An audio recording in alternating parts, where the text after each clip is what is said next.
In these problems, we're using something called the law of cosines to solve triangles.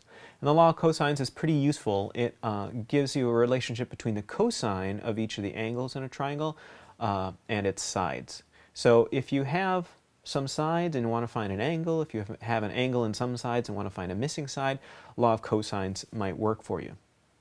Let's take a look at this first one and we'll see how to apply it. It says solve ABC. Remember, when we solve a triangle, we find all the angles, all the sides, given that A is 15, B is 17, and C is 13. So in this case, we have the sides, we have none of the angles. But using the law of cosines, we can go ahead and find all those angles. So we're going to have to apply a couple of these, and then the third angle we can figure out from subtracting from 180. Let's go ahead and try this. We'll use this first iteration here of the law of cosines to solve for angle A. And we're just going to plug in the numbers here. A squared, so that's 15 squared, equals B squared, 17 squared, plus C squared, 13 squared, minus 2 times B times C times the cosine of A.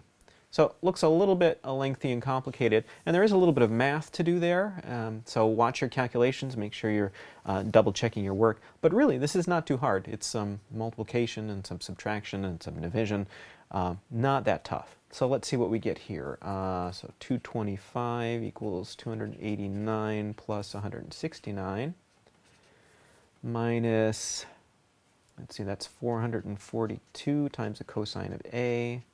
Then we'll subtract these guys from that side, get negative 233 equals negative 442 cosine A.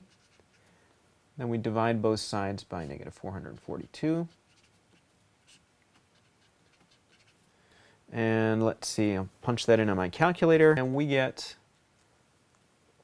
A equals 58.19. So we've got our first degree.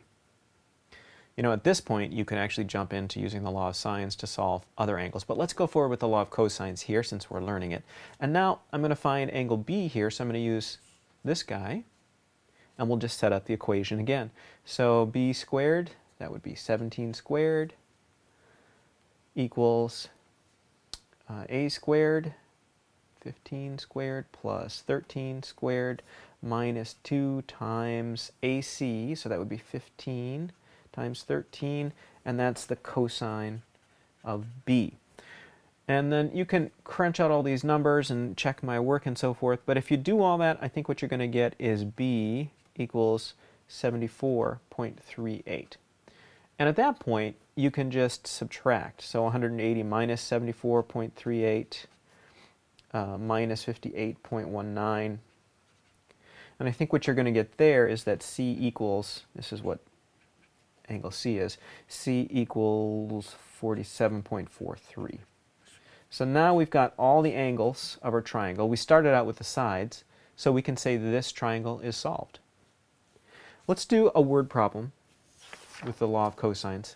So this one gives us a situation where we have to use the law of cosines to find a particular angle. And there's a couple of tricks to this one. Let's take a look at it. Island A is 230 miles from Island B. A ship captain travels 250 miles from Island A and then finds that he's off course and 200 miles from Island B. Okay, so that's a little bit complicated. Helps if we draw a diagram. Let's call this Island A, and it is 230 miles from Island B. Okay, so distance here, 230. A ship is starting from A and going for 250 miles, but not exactly towards Island B. So in some direction, a little bit off. So there's 250 miles. And then he finds that he's 210 miles away. Let's call this C. 210 miles away. So this side is going to be 210.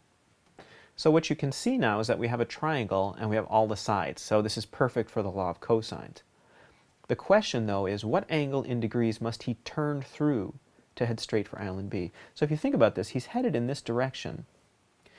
To turn to go this direction, he's got to go that angle. He's got to turn through that angle. That's not one of the angles we can solve for using the law of cosines. However, we can solve for this angle, angle C, and this will be a linear pair with that, so we'll just subtract angle C from 180, and then we'd get the angle that he has to turn through. So that's the process here.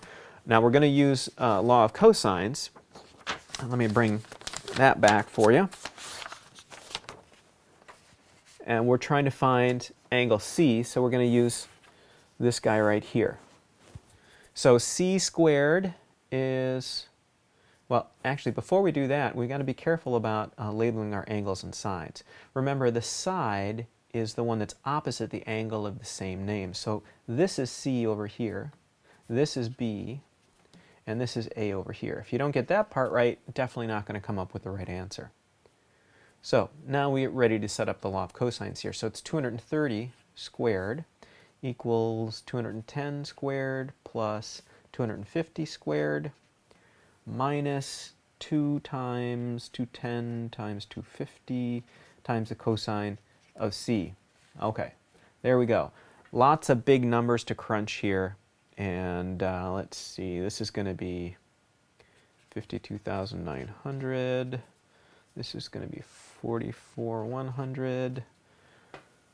This is 62,500. And that is 105,000, I think, times the cosine of C. And I'm going to let you crunch through all this on your own calculator. What I got when I did all of that up is that C, angle C is 59.24. But remember, we're going to subtract that from 180 to get this turning angle here. And the turning angle is 120.76. And that is our answer for that one. So that's a little bit of work with the law of cosines.